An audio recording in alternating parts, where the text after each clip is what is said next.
Ó, amor. Olha que bonitinho que vai ficar, ó. O carrinho aqui, ó.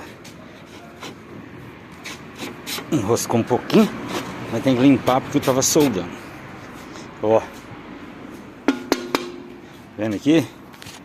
E aqui dentro aqui vai ficar o motor e vai passar o eixo aqui dentro. E aqui vai ter os botões de liga e desliga, e aqui vai ter a velocidade. Vou colocar um potenciômetro. Bonitinho, né? Ó. E aqui eu vou ter que fazer o furo para passar o... Vai parecer profissional o negócio.